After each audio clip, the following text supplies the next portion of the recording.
Вот сегодняшнее число. Сегодня 8 июня 2022 года. Так. Ух. Дальше. Ну, в общем, я пришла на рыбалку, посидеть около Дарьи, Ага. половить мелкую рыбу с удочкой. Ну, в общем, назад уже возвращалась, это, наверное, 11 уже или сколько. Сол, енді шығайын десем, енді мына тікендер бар екен ана жолда. Аяққа не қылады ғой, кіреді, сосын ойбай мынаны жұлып тастайын. И начала выдергивать, енді жұлып тастап ананы тікендерді. Астынан, ең астынан тарттым, шығардым да, и не устояла на месте. И аунап назад упала. Оказывается, прямо в Дарью, прямо в речку. Там глубоко было, да?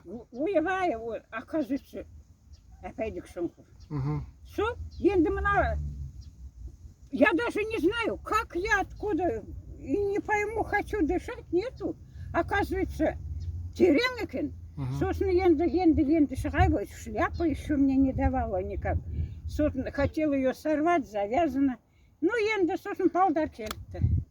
Келіп қалды балдар. Құтқарушылар десеңізші, құтқарушылар келді ғой сізге. Ну, Құтқарушылар ғой осы. я, спасатели. Вот как раз они, наверное, учения проводили. И меня вот они схватили и вытащили. А я уже хотела, думаю, ну ладно, я умею плавать, сюда проплыву или что. Енді әлім келмей, сол балдар мені шығарып тастапты. Рахмет, ойбай, көп жасар. Бақытты болыңдар, Құдай сақтасын. Енді сол, сондай жағдай болған.